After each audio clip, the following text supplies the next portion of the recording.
नमस्कार। हमने अपने लास्ट वीडियो के अंतर्गत इंटरेस्ट ऑन कैपिटल को समझाया था। आज हम इस इंटरेस्ट ऑन कैपिटल को लेकर एक क्वेश्चन सॉल्व करेंगे। कुछ अलग अलग कंडीशंस होती है इंटरेस्ट ऑन कैपिटल से रिलेटेड, जो हमने अपने नोट्स के अंदर भी आपको बताया था कि जब हम इंटरेस्ट ऑन कैपिटल देते हैं तो उससे रिलेटेड कुछ ऐसे पॉइंट्स हैं जिनको हमको ध्यान रखना होता है। हम उन पॉइंट्स पे एक बार फिर डिस्कस करते हैं। फिर एक क्वेश्चन आपकी बुक का क्वेश्चन है, हम उसको थोड़ा सा डिस्कस करेंगे। जैसे इंटरेस्ट ऑन कैपिटल हमेशा ओपनिंग कैपिटल पे देते हैं, लॉस की सिचुएशन में नहीं देते हैं। यदि अनसफिशिएंट प्रॉफिट है तो हम जितना प्रॉफिट है उसको capital interest on capital ratio में शेयर कर लेते हैं। यदि पार्टनरशिप डीड में आपको इंटरेस्ट ऑन कैपिटल प्रॉफिट पे चार्ज करना है, ऐसी कंडीशन में आप उसको प्रॉफिट पे चार्ज करके भी उसे पूरा देते हैं। तो ये कुछ अलग अलग पॉइंट्स होते हैं। ये जो मैं आपको क्वेश्चंस दिखा रहा हूँ वो आपकी RBSC class 12th Hindi medium की बुक अकाउंट्स का थर्ड एग्जाम्पल है। फर्स्ट चैप्टर का थर्ड एग्जाम्पल हम एक बार एक्सप्लेन करते हैं। देखिए आपको इस क्वेश्चन में क्या लिखा है। फर्स्ट में लिखा है एक्स और वाई साझेदार हैं जिनका लाभ हानि अनुपात 3:2 है, जिनकी पूंजी क्रमशः से 2 लाख व 1 लाख रुपए है। देखिए कॉमन क्वेश्चन है, एक्स एंड वाई 3:2 में प्रॉफिट एंड लॉस शेयर करते हैं, जिनका capital 2 lakh and 1 lakh rupees है। अब इसी पृष्ठ में हमको अलग अलग 5 सिचुएशन दे रखी है। उन 5 सिचुएशन को किस तरह से सॉल्व करना है, हम पहला पॉइंट समझते हैं। यदि साझेदारी संलेख में लाभ पूंजी पर ब्याज के संबंध में कोई प्रावधान नहीं दिया गया हो। देखिए एक बात आपको पहले से हमने समझा रखा है कि जब पार्टनरशिप डीड नहीं बना है, साझेदारी संलेख नहीं बनाया हुआ है, उस समय किसी भी पार्टनर को कोई रेमुनरेशन नहीं दिया जाता है। न ब्याज दिया जाता है, न वेतन दिया जाता है, न बोनस दिया जाता है, न कमीशन दिया जाता है। तो पहली स्थिति में आपको कुछ भी नहीं देना है, इंटरेस्ट ऑन कैपिटल नहीं देना है। जब इंटरेस्ट ऑन कैपिटल नहीं देना है तो कॉमन सी बात है, आपका जितना प्रॉफिट है उसको आप अपने पार्टनर्स में शेयर करोगे। आप इसका सॉल्यूशन देख सकते हो। सबसे पहले हमने पीएनएल एप्रोप्रिएशन बनाया। पीएनएल एप्रोप्रिएशन के अंदर आपने ट्रांसफर किया bye profit and loss, means हमारा प्रॉफिट था। हमने जब पीएनएल एप्रोप्रिएशन आपको समझाया था उस समय भी यही कहा था, सबसे पहले आप net profit net loss transfer करोगे। हमारे पास प्रॉफिट था तो हमने बाय में ट्रांसफर कर दिया, बाय प्रॉफिट एंड लॉस 60,000। जब इंटरेस्ट नहीं देना है तो इस 60,000 को आपने दोनों में शेयर कर दिया। देखो शेयर किया है, वो किया है आपने 3:2 में, और 3:2 में शेयर करने से, क्योंकि आपका प्रॉफिट एंड लॉस रेशियो 3:2 है, तो आप 60,000 को 3:2 में शेयर कर रहे हो एक्स और वाई में। जनरली आप लोग जानते होंगे शेयर करने का तरीका किस तरह से होता है, आप रेशियो कैसे फाइंड करते हो। फिर भी मैं आपको एक बार इसको करके समझा देता हूँ, आप ध्यान से समझने की कोशिश कीजिएगा किस तरह से हम रेशियो में बांटते हैं। तो आपका 60,000 को एक्स और वाई में बांटना है। 3:2 मीन्स है 3/5 एंड 60,000 इंटू 2/5।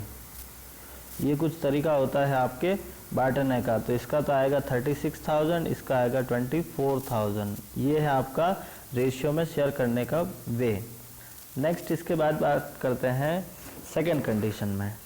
सेकेंड कंडीशन में लिखा आपको, यदि साझेदारी संलेख में पूंजी पर ब्याज 10% का प्रावधान है तथा हानि 60,000 है। देखो हमने ये पॉइंट भी आपको पहले क्लियर किया था कि जब लॉस होता है, लॉस की कंडीशन में आप नहीं देते हो, कोई भी रेमुनरेशन नहीं दिया जाता है, तो इंटरेस्ट ऑन कैपिटल देना नहीं है, आप डायरेक्टली लॉस शेयर करोगे। आपको लिखा है, सबसे पहले आप लिखोगे पीएनएल एप्रोप्रिएशन में to profit and loss.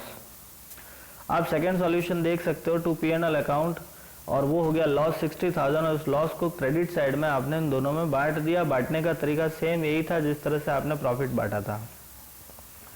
Next third condition आपको लिखा, यदि साझेदारी संलेख में पूंजी पर ब्याज के लिए 10% प्रावधान किया जाए तथा लाभ 60,000 है। देखिए ये प्रश्न जहां पर आपको लाभ दिया हुआ है, लाभ की स्थिति में ही पार्टनर्स को रेमुनरेशन दिया जाता है, अदरवाइज हम किसी पार्टनर को कोई रेमुनरेशन प्रोवाइड नहीं कराते हैं।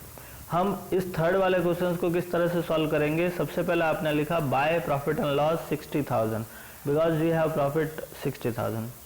Next, interest on capital is 10%। तो आप इंटरेस्ट ऑन कैपिटल 2 में लिखते हो। हमने पहले इसका फॉर्मेट भी समझा था, because it is our expenses, ये हमारे लिए खर्चा होता है, लॉस होता है, तो हम इसके लिए लिखेंगे 2 इंटरेस्ट ऑन कैपिटल। अब हमारी कैपिटल है 2 लाख 1 लाख, जिस पर आपको इंटरेस्ट देना है 10%। तो 2 लाख का 10% 20,000, 1 लाख का 10% 10,000, दोनों टोटल मिला के इंटरेस्ट हो गया 30,000। हमारे पास टोटल प्रॉफिट था 60,000, 60 में से 30,000 गए, पीछे बचे 30,000 जो हम पार्टनर्स को बांटेंगे। पार्टनर्स को बांटने के लिए हमने एंट्री करी 2 पार्टनर्स कैपिटल। अब जो पहले आपने 30,000 बांटे थे 3:2 में, पहले 60 बांटे थे, अब इस कंडीशन में आप 30,000 बांटोगे। 30,000 को बांटने का तरीका वही 30,000 इंटू 3/5 और 30,000 इंटू 2/5, तो आपका सॉल्यूशन आया 18,000 12,000। ये था हमारा थर्ड कंडीशन। इसके बाद हम कंडीशन समझते हैं फोर्थ। देखिए फोर्थ कंडीशन में सवाल में लिखा आपको कि पूंजी पर ब्याज आपको 10% देना है तथा वर्ष का लाभ 18,000 है। देखिए आपका प्रॉफिट देना है, प्रॉफिट है हमारे पास में 18,000 और इंटरेस्ट देना है आपको 10%। हम इस क्वेश्चन को थोड़ा सा समझते हैं, वैसे इसका सॉल्यूशन दिया हुआ है लेकिन फिर भी मैं आपको समझा देता हूँ। आप इस सॉल्यूशन में भी देख सकते हो। सबसे पहले हम सॉल्यूशन के बेस पे ही देखते हैं। आपको लिखा है बाय नेट प्रॉफिट 18,000 रुपये। हमारे पास प्रॉफिट कितना है 18,000 रुपये प्रॉफिट है, इसलिए आपको इंटरेस्ट देना पड़ेगा, ये सीधी सी बात है। लेकिन इंटरेस्ट हमारा बनता कितना है? इंटरेस्ट ऑन कैपिटल एक्स और वाई का देखते हैं। एक्स का इंटरेस्ट है 20,000, 2 लाख का 10%, वाई का इंटरेस्ट है 10,000, तो हमारा टोटल इंटरेस्ट बनता है 30,000 और हमारे पास प्रॉफिट कितना है 10,000। तो देखिए 30,000 इंटरेस्ट इस प्रॉफिट से ज़्यादा है। प्रॉफिट है 18,000 और इंटरेस्ट है हमारे पास में 30,000, तो इसे बोलते हैं अपर्याप्त लाभ, अनसफिशिएंट प्रॉफिट। ऐसी स्थिति में आपके पास जो प्रॉफिट है, ये जो लाभ है, उसको इस अनुपात में बांट के सॉल्व करोगे। तो जैसा आपको सॉल्यूशन में लिखा हुआ है, आपके 18,000 को आपने इस रेशियो में बांट दिया, 18,000 इंटू 2/3 एंड 18,000 इंटू 1/3। आप एंट्री तो करोगे 2 इंटरेस्ट ऑन कैपिटल और शेयर करोगे, वो होगा 2:3 1:3 में। Next and last question. इस क्वेश्चन को आप ध्यान से समझिएगा। सवाल में लिखा, यदि साझेदारी संलेख में पूंजी पर ब्याज के लिए 10% प्रतिवर्ष प्रावधान करना है तथा लाभ 18,000। देखो सवाल दोनों सेम है, 4th एंड 5th सेम है, लेकिन फर्क है। नीचे लिखा पूंजी पर ब्याज को लाभों का प्रभार माना गया। ये एक लाइन लिखने से जो पहले वाले क्वेश्चन पे हमने काम किया वो इस क्वेश्चन में नहीं करना है। आपको इन दोनों पृष्ठ में एक चीज़ डिफरेंस है, तो वो डिफरेंस यही है कि चौथे क्वेश्चन में लाभों पर प्रभार नहीं है, 5वें में लाभों पर प्रभार है। जब लाभों पर प्रभार है, ऐसी स्थिति में आपको जो 4th क्वेश्चन में ट्राई किया था वो नहीं करना है, डायरेक्ट क्वेश्चन सॉल्व करना है। कैसे होगा? आप सबसे पहले प्रॉफिट लिखोगे, बाय नेट प्रॉफिट 18,000 रुपये, और आप अपना पूरा इंटरेस्ट दोगे, जितना बनता है उतना पूरा दोगे।